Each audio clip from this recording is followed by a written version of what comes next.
Hey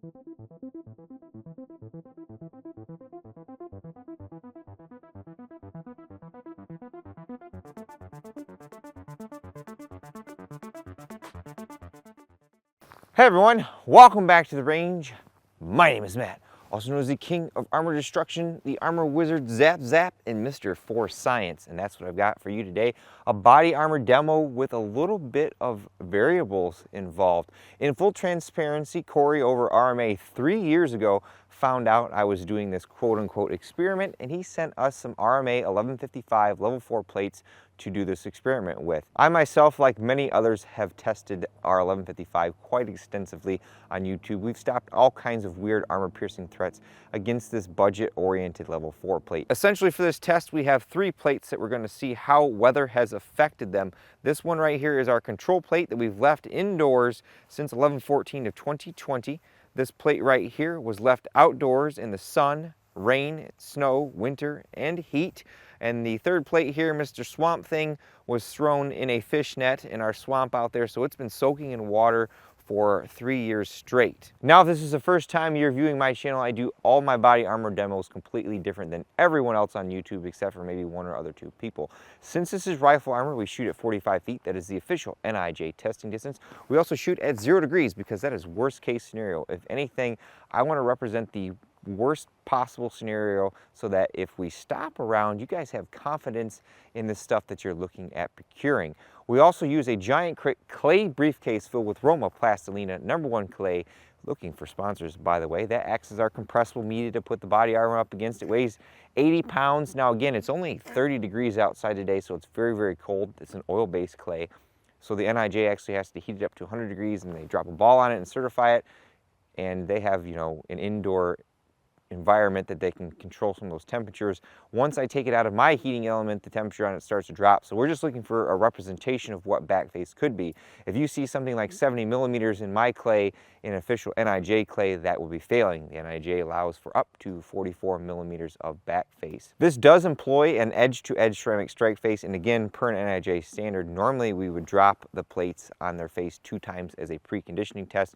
But because we've tested this plate quite extensively in the past and we know what kind of limits that there are, we're not going to drop any of these plates on their face today. We also use a chronograph whenever possible, a Pro-Chronopal Digital DLX, because we need to know the velocity of that round. It is possible for people either advertently or inadvertently to download or upload ammunition and give you guys a false sense of security. For NIJ level 4, you only have to stop 1 round of M2 armor piercing, but it has to be going 2880 feet per second, and you won't find that usually from a surplus ammunition or a 22-inch bolt gun. We put a spreadsheet here at the beginning that we kind of foreshadow all the threats that we're going to shoot at it. We fill them out with the velocities and the penetrations at the end, and we're going to do a teardown because I'm interested to see how the materials of these plates have either degraded or been unaffected by this weather for the last 3 years. I also like to remind everyone that I am not an NIJ lab, so if you see a threat penetrate or a threat stopped here, you should always defer to the manufacturer for accredited lab results. And on the flip side, if you're the manufacturer and you see me stop a threat, you should send it off to the NIJ lab and have that listed as a special rifle threat on your panel. I also have another video with the same test with a different manufacturer's plates. They are imported LA police gear plates. I figured it would be a good idea to separate both these videos in case they get a little bit long. We've got plate #1 strapped up for our hits. This is our indoor control plate. I picked out 5 threats to apply across all 3 plates and in both instances of our RMA 1155 and the LA police gear plate that is a separate video. We have 2 rounds of our M2 armor piercing. We're looking for 2880 feet per second plus or minus 30. These loads have been a little on the overside, but it is colder outside today, so they could be a little colder. We've got our M14A1 API, Mr. Flashy Flash. I love that stuff because of the bright flash and the cool armor piercing core. We've got M80A1, that is the U.S. Army's current ball round in 7.62 NATO. It is the enhanced performance round, just like M855A1 that you see right here, but that's actually loaded into 22 Creedmoor, so we should see around 34 to 3,500 feet per second for that. I don't think it's going to go through level 4, but it's just kind of a what if while we're working on this 22 Creedmoor from KAK Industry.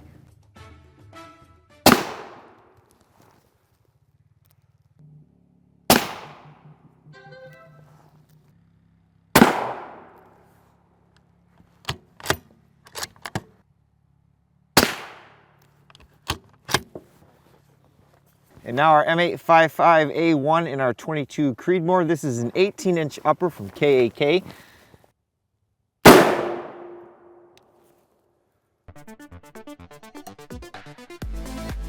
So much fire, so satisfying.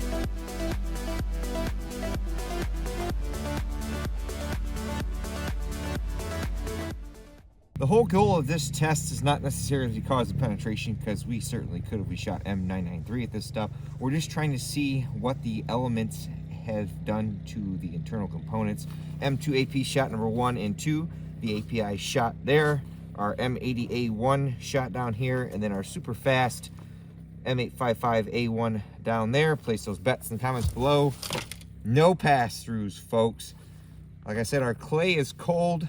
Our API shot up there is the worst. We'll try to beat these flat for the next ones, but 21 millimeters there. This guy over here, 12 millimeters. You can't even see on the back where the first M2AP hit. Very impressive performance there.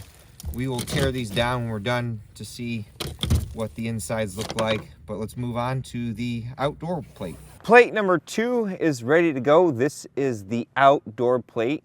Again, Michigan temperatures can range anywhere from below 0 up to around 95 to 100 degrees, plus whatever the sun then adds to it, being in direct sunlight.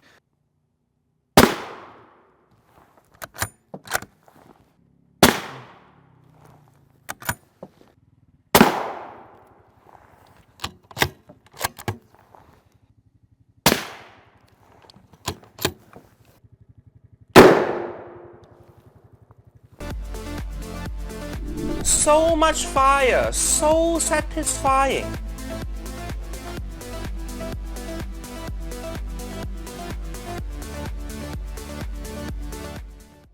Looks like a majority of our plate's still intact. Again, M2AP number 1 and 2, our API, the M80A1, then the super fast M855A1. R.A.N.G.E.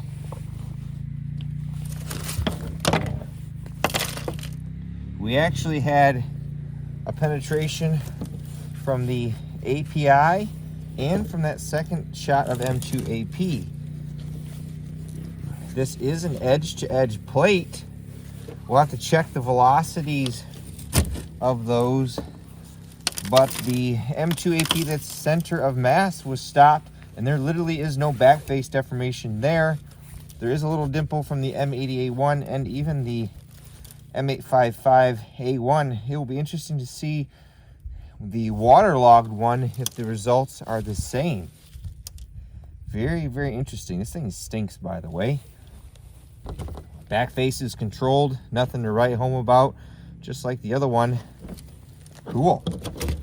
Not sure if this is relevant data or not, but you know, there's a lot of discussion online whether body armor expires or not.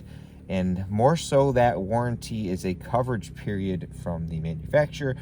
Obviously, they want departments and things to cycle over body armor every so often, especially with soft armor. But hard armor, if this is sitting in someone's closet in a temperature-controlled environment and it's past the warranty period, probably 99.9% chance it's going to be fine.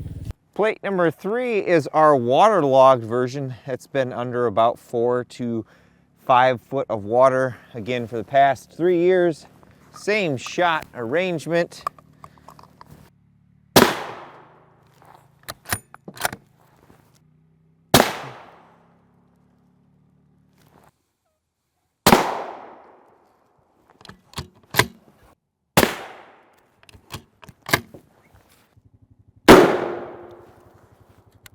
Getting really good velocities off that, especially only at an 18-inch barrel.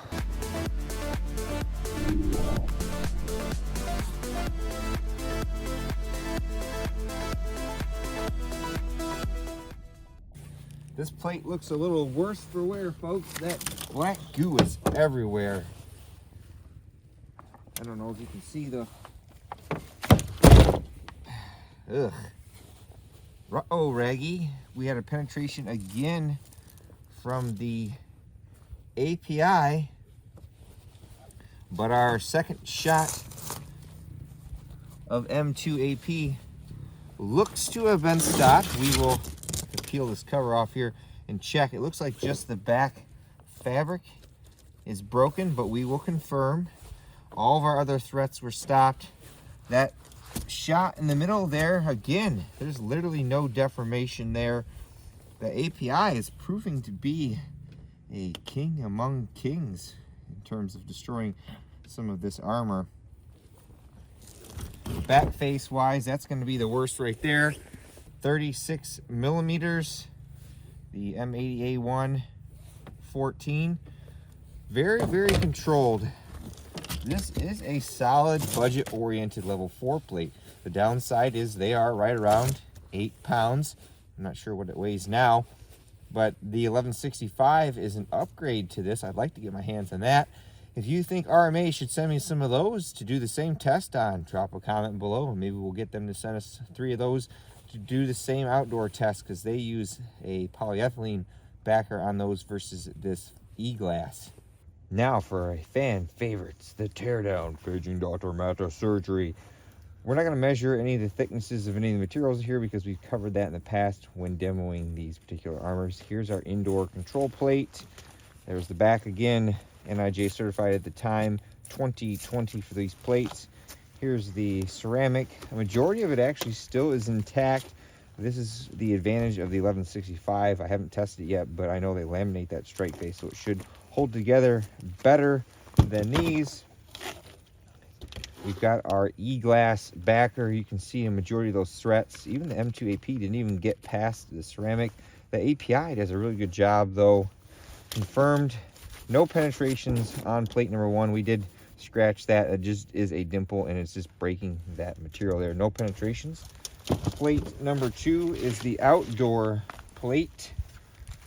A majority of that ceramic still remains. Our penetrations on that were the M2AP and the API. The backing material still feels pretty rigid compared to the polyethylene that we tested from LA Police Gear. This, as I mentioned, is a complete edge-to-edge plate. You can see the ceramic goes all the way to the edge. Again, for confirmation, plate is from 2020. And then plate number 3, our waterlogged plate. The only pass-through is the API. Mr. Flashy Flash, that black stuff is all over the place. We were able to peel the foam drop face protectant right off the ceramic, so that's where we talk about the degradation or the adhesion eventually going bad on some of these materials. That was usually not easy to do on a fresh plate. You can see some of the manufacturing marks there, but otherwise fairly impressive. And that's all there is. Well, folks, there you have it. I'm not sure we can definitively say that the warranty period on the back of our plates is the shelf life of them. It would seem, based on this testing and testing that I've done in the past with ESAPs that are 10 years old, that plates don't really expire per se. There are some of the chemicals and adhesives that can break down over time, but it would appear that even after 3 years, these plates lived up to their claims. We threw some mean AP threats at these, including that M855A1 going 3,400 plus feet per second, and these plates lived up to that expectation. The RMA 1155 plate has a warranty of 10 years, and me personally, I would have no qualms about owning that plate out to a 15-year mark before I would consider replacing it. Your mileage may vary, of course. With all that being said, it's time for me to get the heck out of here because I am getting freaking cold. My feet are losing their feeling. But at the end of all my videos, I take a moment to thank all those who helped make these possible, because there's a lot that goes into them. Number 1 is my wife and son, who are over there helping me put away. They've been a big help this fall, taking care of the range out here. Number 2 is my Patreon and Subscribe Star and YouTube channel members. I have a link tree in the description below, various different ways to contact me, or if you want to support the channel in any way, I have some discount codes for RMA, which is Buffman. It saves you 5%, I think, or an affiliate tracking code that costs you nothing. And that small sales commission I put right back in the channel. The M2 armor piercing loads are getting quite spendy, around $4 a piece to acquire. So I put all that money right back into the channel. Number 3 is Blake and Corey over at RMA. They have been a huge supporter of the channel over the years. They send me plates when I beg Corey on Instagram to send me some. If you guys want to see me test the 1165, don't be a stranger. Hit them up and tell them to send me a pair. Of course, number 4 is you all for watching. Until next time, I'll catch you at the range.